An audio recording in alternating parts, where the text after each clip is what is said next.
Welcome to Megapath Presents. I'm Ronnie Hayes, and today let's talk about The Walking Dead Season 7, Episode 7, titled Sing Me a Song. Now, this is an episode where I was a little conflicted going in. I thought there was a high chance they were going to stumble a little bit. There was a couple awkward scenes that I knew most likely were going to make it onto the show because of the title, because of the previews, and there's some directions the story is going where I'm afraid it's going to work and into the script as filler. As far as Michonne kind of is holding most of that story. I feel like right now, they gotta have her do something, so okay, let's send her on this sideways mission that won't actually go where she wants it to go. With that being said, I just feel like this is such a dumb thing for Michonne to do. We will get into that a little deeper, but first off, let me just say that I end up liking a lot of what they're doing story-wise. It's the structure that I disagree with. I still feel if they did a nice blended mix, and again, I understand why they don't. It definitely helps with the budget, and it doesn't just have to do with paying the actors. As far as per episode, we have to understand that, they film an episode in 8 days, and they can film Oceanside in 8 days and be done with it, but if they mixed and blended the storyline, they would have to film Oceanside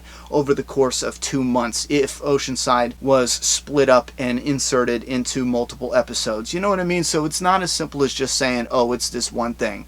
With that being said, I did end up enjoying the shit out of this episode. A lot of it had to do with being a comic fan. I am often asked by non-comic fans if reading the comic ruins or spoils it for me when it comes to watching the show. And I started reading the comic after, I think it was the mid-break for Season 2. I needed more Walking Dead in my life, so I heard it was a comic, went and read it, and now I can tell you that I am 10 times more excited going into the show than I was before I read the comic. This episode is a perfect example of that because a lot of what we saw on TV tonight was ripped directly from the comic book. Scenes and dialogue and everything. And if you want a comparison for this episode specifically, I'm going to put a link down below to Skybound. They have some wonderful people who put together some really cool images where they take pictures from the show, they put it in comic book format, and they do a side-by-side comparison, and they give you a description too. But with that said, let's run through a couple of my notes and touch on some different points. If I don't hit them all, I'm going to do my best to try to rearrange my schedule to get an afterthoughts video up, especially for this episode. With that said, we have Jesus pulling out the syrup. I think that is awesome to add some realism to it. I don't remember him doing shit like that in the comic, but this is a Jesus who doesn't have GPS hidden in his butthole, He can't just look around, I've never been here before, but I know how to get home. Nah, that's bullshit. So he's leading the syrup trail, which now that I'm thinking about it, was that what Michonne was following? I thought maybe the one of the Savior trucks were just leaking fluid, and that's what she was following, but maybe she was actually following Jesus' syrup. That sounded wrong in a way it shouldn't have.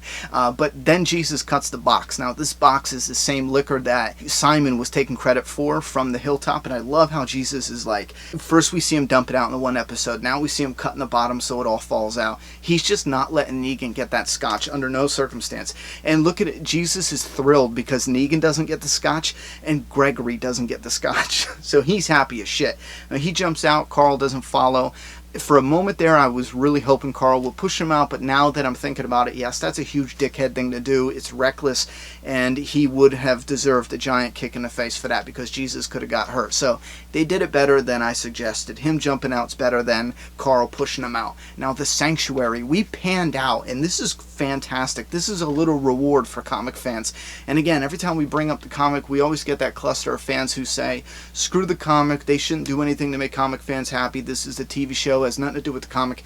When you're adapting something from a book, from a comic, from another movie or whatever, it's always good to reward the fan base that's already built in, because again, they adapted it because they believed in the story. Not only that, they have a built-in fan base. Fans of the comic will definitely be fans of the show for the most part, so they give fans a little bit of rewards. A big reward is just how the sanctuary looked. It was so iconic in the comic, and I believe it was actually drawn identically to a factory that's in Philly. It's wonderful that they give comic fans these little bits of rewards, and it takes nothing away from the TV fans. This isn't something that they went ahead and forced in here. Speaking of some rewards and some comic stuff, comic Rosita's a character I just couldn't stand. TV Rosita, on the other hand, is a different story. When I first heard they were casting someone from Twilight, I rolled my eyes. But then once she got onto the show, I was like, okay, you know what? This actress isn't too bad, not bad at all. However, she still wasn't winning me over. But after this stuff with Abraham,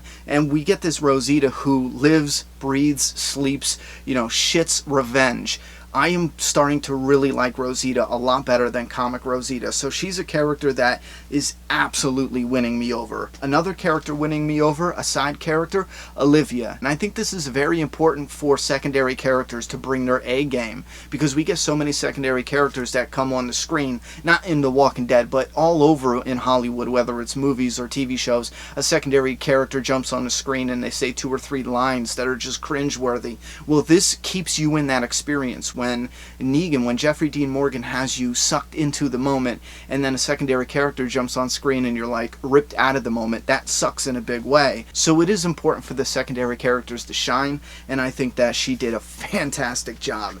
Now, Negan's wives. This is something we're going to continue in another video, definitely maybe during the break, because I think this is a hot and heavily debated topic. Whether this is flat out rape, by basically saying, if you don't stay my wife, I'm going to give you a shit job. I mean, a real shit job, and hell, I'll even give your, Mark a shit job, and I'll even give your mother a shit job. And you can interpret that in a few different ways. Negan can be saying, I'll give you shit jobs. He could be saying, I'll kill you all and put you all on the wall. I can see a lot of fans saying that. Now, he can also be talking literally. I will literally give you a decent job. I got a good job lined up. You can work that job with Mark. You can work it with your mother. I'll sweeten the pot. You can take that if you want, or you can stay my wife. Now, I'm not saying that's what he did, because when I first saw that scene, I thought he is making a subtle threat. Not a threat, but a reminder that, because I hate when things are so black and white.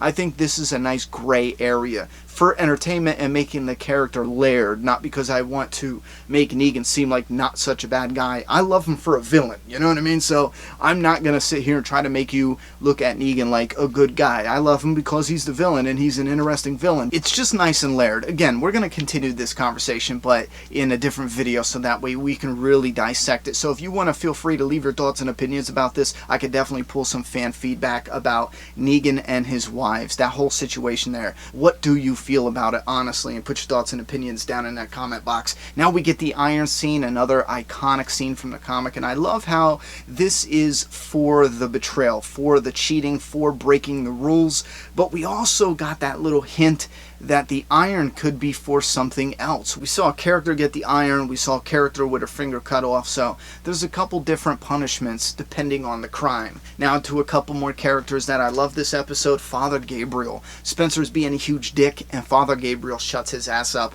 I love the loyalty here. Father Gabriel was not loyal to Rick in a previous season, and he regrets that, and he stays strong. He could have played a neutral part in this and just kept his mouth shut, but he straight up told him, he's like, listen, I was where you were at, and I regret it. You're an idiot, you're a giant shit. You're not a sinner. I think that's what he said. You're not a sinner, but you're a giant shit. I forget what he said, but it was something like that. And speaking of Spencer, he's going to get something epic coming in the next episode. Go ahead and watch the prediction video for that. But he found what I thought at first was another crossbow, and I was like, man, that's a little convenient, but it was just a compact bow. And I love the idea of maybe Daryl getting a compact bow. It was an impulsive thought, so, fall back. But I just thought it would be cool if Daryl could have that compact bow just for a little bit until he gets his crossbow back, maybe next season. Now, one of the most awkward scenes in this episode was the singing scene, and I thought that had a lot of potential, knowing it was coming because it was in the comic book and this episode was titled Sing Me a Song. I thought there was a lot of potential for the scene to fall apart, and I think Chandler Riggs really held it down. Now listen, there was a stumble there when he got out of the truck. He had that mean mug face that felt a little artificial, special, it felt a little thin as far as really letting those emotions show that he's angry, he's pissed, maybe a little nervous, maybe a little unsure. So if you want to call that moment seemed a little weak, you got it. But with the singing stuff, I think that was fucking great. And again, check out Skybound for the difference between the comic and show. They do a lot of cool comic shit where Joey brings Lucille. I loved all that back and forth. There's a lot of comedic stuff in this. Some of the scenes I felt bad about laughing at, but some of it was just fucking hilarious. All the singing stuff, I think I laughed throughout all that. I laughed and I loved where he picked up Judith. I predicted that he would give Rick the bat and then pick up Judith, but this works too. I can't wait to see Rick come home. Well, we're going to talk about this in a prediction video, but I can't wait for that. That's going to be fantastic. Let's back it back up to the eye. Carl's eye looked awesome. However, it looked like there was some kind of gauze. It looked black with crisscross, like a fence. You know what I mean? Like a metal fence. Was I seeing shit? Was that my TV? I don't know. I'm going to have to rewatch that, but let me know if you saw something in there, or was that the inside of his eye? But I love all these little moments where Daryl's like, if you do anything to him, and Negan's like, Dwight, put him back in the box, and then he flips Daryl off. There was another moment with, in the wives' room where the one wife, Sherry's like, whatever we talk about when you're not here is none of your business. And then Daryl's like, what is he doing here later on? And then Negan says, whatever I discuss here, it's none of your business. Some shit like that. Like, there's a lot of these funny moments that I love because you have a dangerous element to it too. You are in the lair of the villain, so you're laughing, it's comedic, but you still have that dangerous environment that they're surrounded in, which I think they did a really good job, because that could have came off as very awkward in the wrong hands, but I think they nailed that. That was a home fucking run. And then Daryl, again, where he's at the truck. At first I thought Daryl noticed Jesus on top of the truck, but when they panned out, Jesus wasn't there. And if there's nothing here, Jesus would have had to have jumped off the other side of the truck onto something or gotten into... I'm going to have to rewatch and figure out where Jesus went. You let me know where Jesus went, because I have no idea. But leave your thoughts and opinions in that comment box down below. What do you think of this episode? I had a lot of fun. I thought it was great. Go on over to the prediction video. I'll try to upload it right behind this one. Thoughts and opinions in the comment box. I'm done talking. It's your turn. Subscribe now.